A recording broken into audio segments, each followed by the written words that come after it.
Hi అండి. ఎలా ఉన్నారు? నేనైతే చాలా బాగున్నాను. మీరు కూడా బాగుండాలి అని నేనైతే మనస్ఫూర్తిగా కోరుకుంటున్నాను. ఈరోజు మా ఇంట్లో దొండకాయ మసాలా గ్రేవీ కర్రీ అండి. చాలా సూపర్‌గా ఉంటది. సూపర్ టేస్టీగా కూడా ఉంటది. దానికోసమని నేను ఉల్లిపాయ, పచ్చిమిర్చి ఏసాను. అయి లైట్‌గా వేగిన తర్వాత దొండకాయ ముక్కలైతే ఏసానండి. ఈ దొండకాయ ముక్కలు పచ్చి వాసన పోయేంత వరకు ఫ్రై చేసుకోవాలి.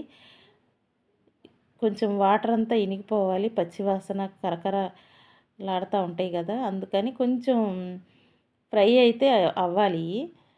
ఈ దొండకాయ కర్రీని ఏ విధంగా చేసుకున్నా బానే ఉంటది. మన ఇష్టం అండి. మనకి ఎలా నచ్చితే అలా చేసుకోవచ్చు. దొండకాయ ఫ్రై, మిరియాల రసం, టమాటా రసం, దొండకాయ ఫ్రై అయితే ఎక్కువ చేస్తారు కదా! ఈ 2 మీడియం సైజు టమాటా ముక్కలైతే కట్ చేసి ఈ విధంగా ముక్కలైతే చితిపి పక్కన పెట్టుకున్నానండి. టమాటా ఏస్తే ఆ ఫ్లేవరు, టేస్ట్ చాలా బావుంటది. అందరికీ తెలిసిన విషయమే. రకరకాలుగా చేస్తారు.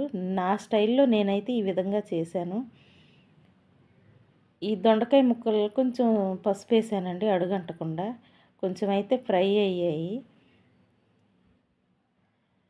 మా ఇంట్లో దొండకాయ అయితే ఫ్రై చేసి రసం పెడితే తింటారు. ఈ విధంగా కూడా తింటారు. ఈ విధంగా చేస్తే ఇష్టం లేనోళ్ళు కూడా చాలా ఇష్టంగా తింటారండి. అడుగంటకుండా తిప్పుతానే ఉండాలండి. అడుగంటుతానే ఉంటది. నేనైతే అల్లం వెల్లుల్లి పేస్టు, చిన్న సైజు ఉల్లిపాయ, నువ్వులు, 2 లవంగాలు, ఒక చెక్క ముక్క అయితే ఏసి మిక్సీ పట్టానండి గ్రేవీ కోసం. ఆ పేస్ట్ అయితే దానిలో ఏసాను. ఫస్టే ఏస్తే దొండకాయ ముక్కలు వేగవు గదా! కొంచెం అయి ఫ్రై అయిన తర్వాత ఈ పేస్ట్ అయితే ఏసాను. ఈ పేస్ట్ ఏసిన తర్వాత కొంచెం ఆ పచ్చి వాసన పోవాలి. ఆ పేస్ట్ కూడా వెల్లుల్లి ఏసాం గదా! ఆ పచ్చి వాసన పోయేంత వరకు ఫ్రై చేస్తూనే ఉండాలి. తిప్పుతూనే ఉండాలి అడుగంటకుండా. చాలా బావుంటదండి. వాసన అయితే మామూలుగా లేదు. దొండకాయ మసాలా గ్రేవీ కర్రీ అండి. చాలా సూపర్ వాసన అయితే వస్తుంది.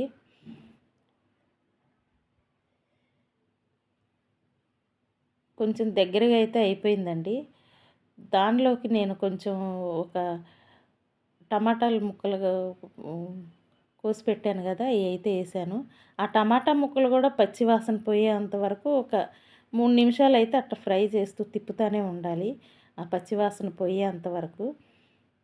చాలామంది ఇలా టమాటాలు వేయడం ఇష్టపడరు. కానీ ఏసుకుంటే చాలా బావుంటది.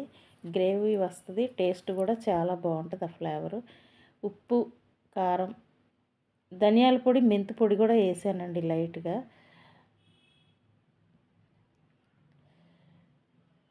మీరు కూడా ఈ విధంగా చేస్తారో లేదో కామెంట్ పెట్టండి.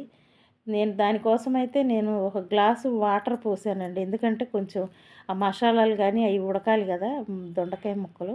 అందుకోసమని నేను ఒక గ్లాసు వాటర్ అయితే పోసాను. కొంచెం సిమ్‌లో పెట్టాలి స్టవ్. ఆ నీళ్ళంతా ఇనికిపోయేంత వరకు ఉడకనిచ్చి, అప్పుడు పచ్చివాసన అంతా పోయి కారం గానీ, మసాలాలు గానీ చక్కగా ముక్కకు పట్టి చాలా బావుంటది. మీరు కూడా ట్రై చేసి చూడండి. ఈ కర్రీ అయితే చపాతీలోకి, పరోటాలోకి, వేడి వేడిగా అన్నంలోకి కూడా చాలా బావుంటది. ఇష్టం లేని వాళ్ళు కూడా చాలా ఇష్టంగా తింటారండి. ఈ దొండకాయ మసాలా కర్రీ. చూసారా? వాసన అయితే గుమగుమలాడిపోతుంది. మా మనవరాళ్ళకి ఇంకా ఇష్టంగా తింటారు ఇలా చేస్తే. మీరు కూడా ట్రై చేసి చూడండి. చాలా టేస్టీగా దొండకాయ మసాలా కర్రీ అండి. కర్రీ అయితే రెడీ అయిపోయింది. గ్రేవీగా కూడా వచ్చింది. చూసారా? చాలా గుమగుమలాడిపోతుంది. మీరు కూడా ఈ విధంగా ట్రై చేసి ఎలా ఉందో కామెంట్ పెట్టండి. మా వీడియో నచ్చినట్టయితే లైక్ చేయండి. కొత్తగా మా ఛానల్లోకి ఎవరైనా వస్తే సబ్స్క్రైబ్ కూడా చేసుకోండి. మా వీడియో ఎలా ఉందనేది కూడా కామెంట్ పెట్టండి. తప్పకుండా దొండకాయ మసాలా కర్రీని మీరు కూడా ట్రై చేసి చూడండి. చాలా బాగుంటుందండి. ఒక్కసారి తింటే వదిలిపెట్టరు. చాలా టేస్టీగా చాలా బాగుంటుంది. Thank you. మా వీడియో నచ్చినట్టయితే లైక్ చేయండి. Thank you.